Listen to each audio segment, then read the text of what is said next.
Hello, my name is Mark Steven Meadows. I'm the CEO of Botanic Technologies Incorporated. We are a San Francisco company and we build bots. Now, there are a lot of early commercial platform services.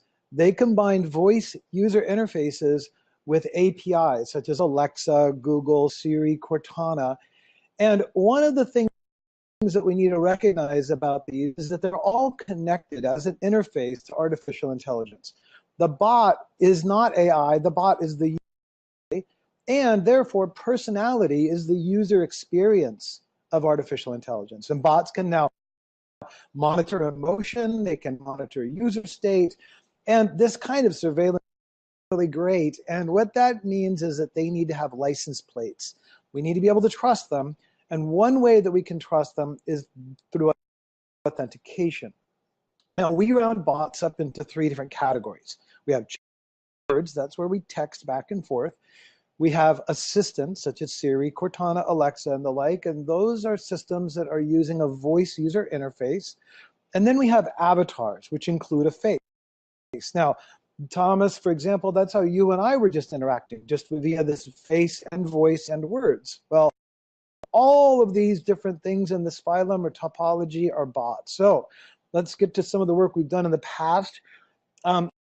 This was a very early build we did for a children's book in early using Unity 3D. We were tying it up, and when the natural language output would be generated, the character would then move and gesture.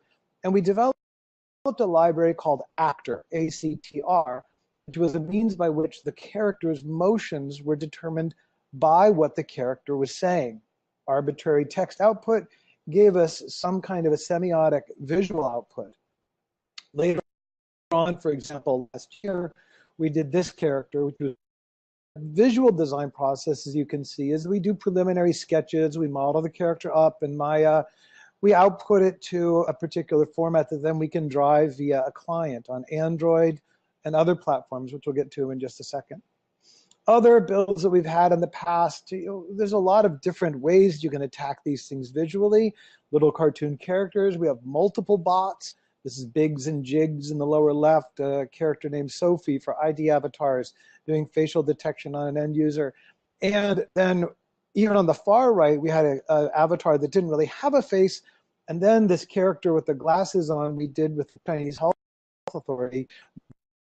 We had a photorealistic face, which was a terrible mistake because as soon as the character said anything, it sounded like a robot, but it looked like a real person. And that was a really bad idea because of something called the uncanny valley.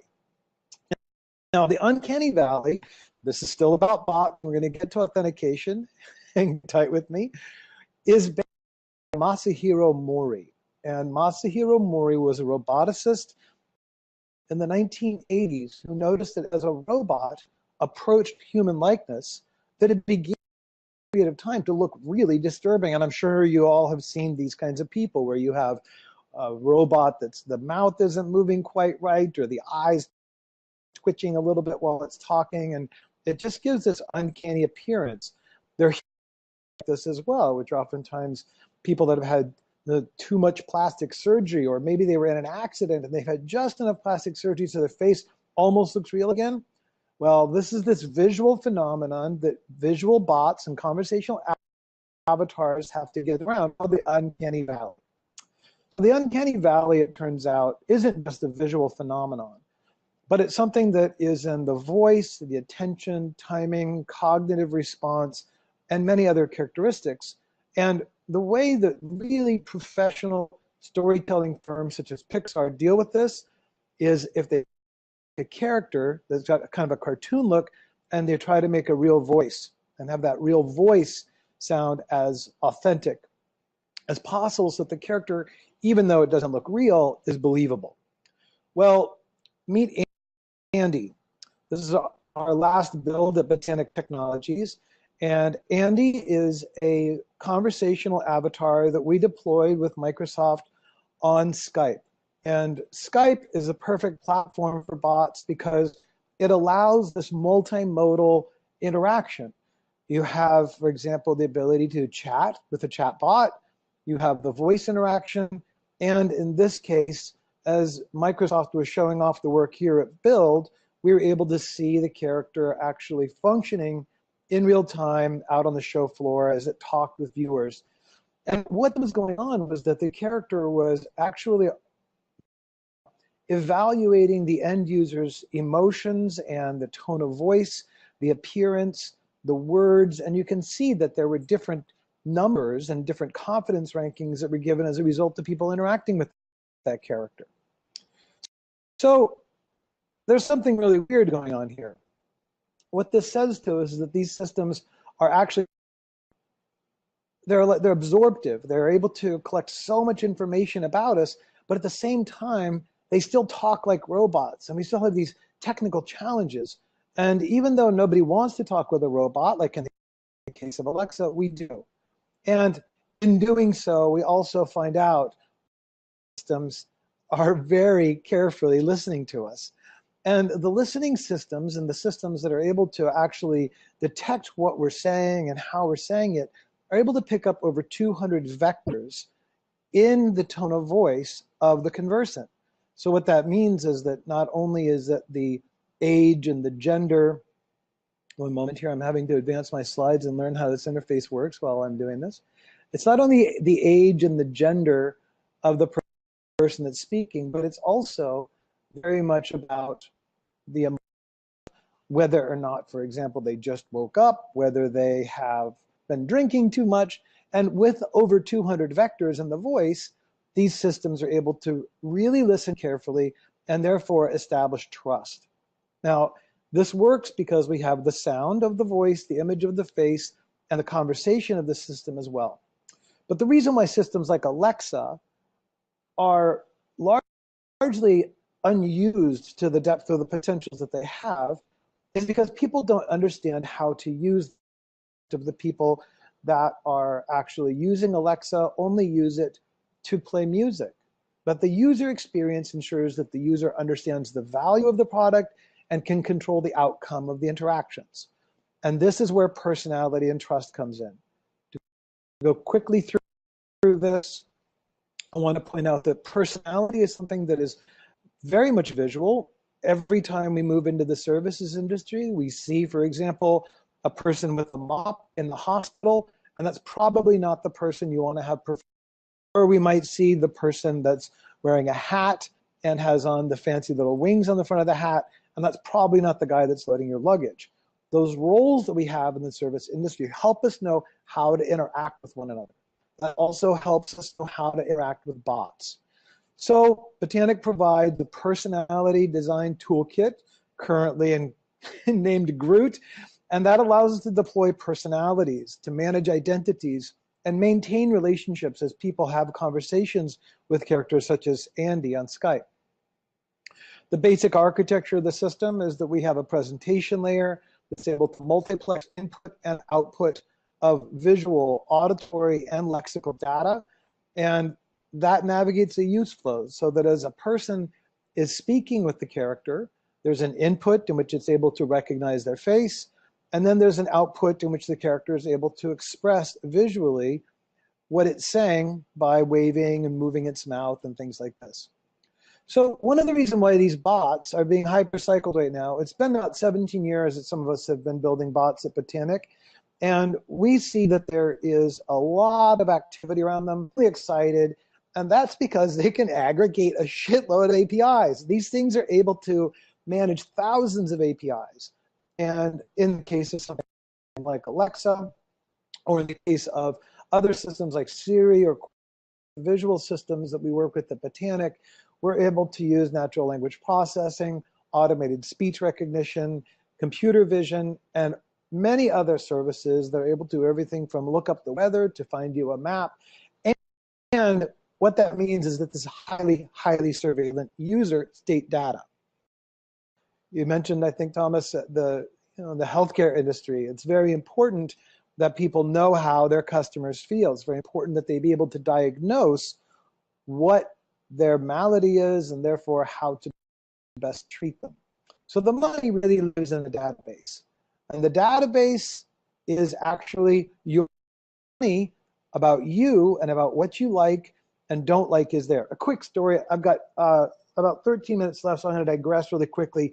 Pokemon Go was an interesting event for us because I downloaded this thing and I thought, oh, great, there's avatars in here. Maybe they're conversational. I'm going to take a look at it. So I downloaded Pokemon Go, but it wanted OAuth level. And I thought, why would this thing need OAuth level authentication? Well, it turns out that Niantic, a company that was partially owned by Google, was sending when they would wave the phone to find out where the Pokemon was in the real world, they're sending that data back to Google for a project called Project Tango that's actually really a huge 3D data set of Google's real world 3D dimensions. And so the data that we collect, whether it's for Pokemon Go or for the Ronald McDonald head-mounted VR displays, represent your personal data. And that data is evidently, well, some people have said it's the most valuable commodity we have on the planet now. So that's really important that we then make sure that we can trust these talking to bots, and they're collecting all this information about us, and they're telling us what to do with our bodies and telling us what to do with our money and where to turn our car and things like this. We need to know that we can trust them.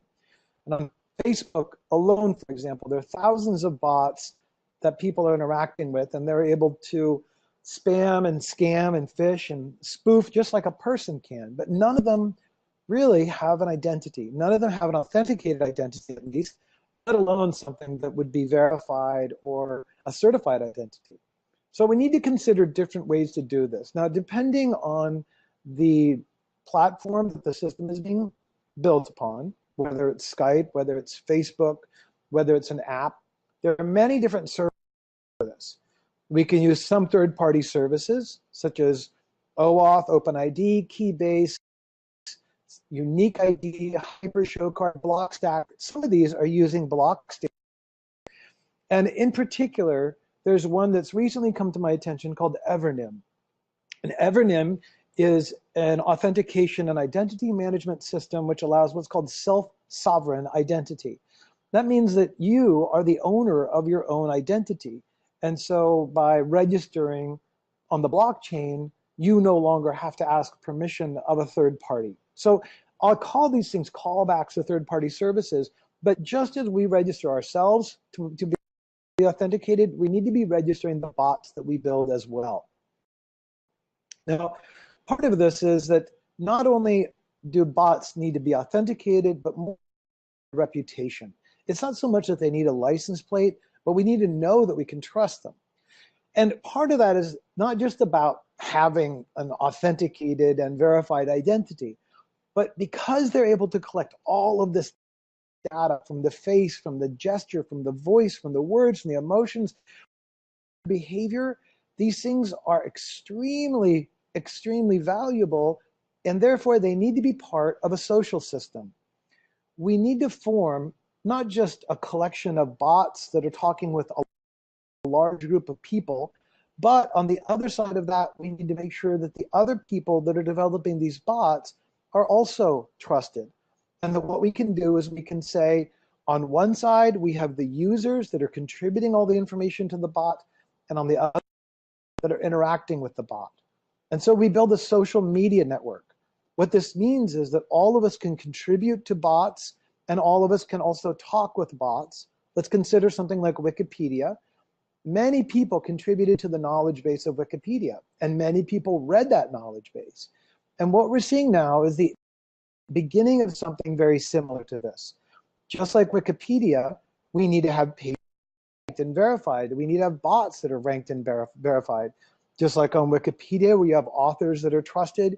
We need to also have bot authors that are trusted.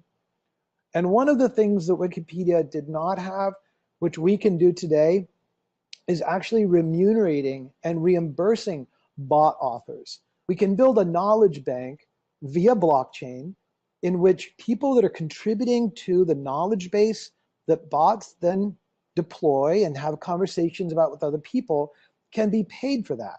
So Wikipedia was built without people registering themselves so that they could have kind of a back licensing model so that if they contributed to an article that was really valuable, they would get paid for it. Now with blockchain, we can do that. We can keep track of, in this huge artificial intelligence data set, what each bot author contributed to bot, and that each of those bot authors, because they've been authenticated on the blockchain as well, can therefore be reimbursed as well.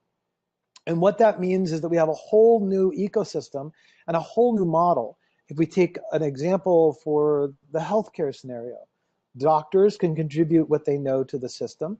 The bot is then able to speak, to say that they have a cardiac problem or an asthma problem. As they speak with the bot, then the bot is able to say, this is valuable information, and it can remunerate the doctor or the nurse, whoever it was that contributed that information. So we see an augmented intelligence system in which it's not so much that these bots are replacing what they're doing as they're amplifying people's jobs. Just as the calculator and the computer used to be desk jobs, and now CPAs rely on automated calculators and computers next to them, we can see the same future happening with bots that are helping knowledge workers really do a better job of conveying what they need to convey to their patients and end users and customers. So this is obviously not a small project. We're developing something similar to Wikipedia. We will be tokenizing this system, and we'll be offering a blockchain token. You can go to botauth.com. We'll be providing more information there about security transoms that protect user data, protect brand identity, establish trust, facilitate dialogue markets, and really allow for both the buying and selling of information and knowledge, and for us to all be remunerated so that we can build a social media system out of bots, and so that as end users we can be authenticated as the bots are authenticated, so that not only do we have license plates, but we also have trust built into the system. So personality is the UX of AI. Bots now can read and write, speak, watch, listen. They monitor emotion and user state. That sucks, and it's really great. They need license plates, and they also really need authentication. Please join us at botauth.com so that you can participate in the ICO with us that we'll be doing through the winter. Feel free to send me an email, mark@botanic.io.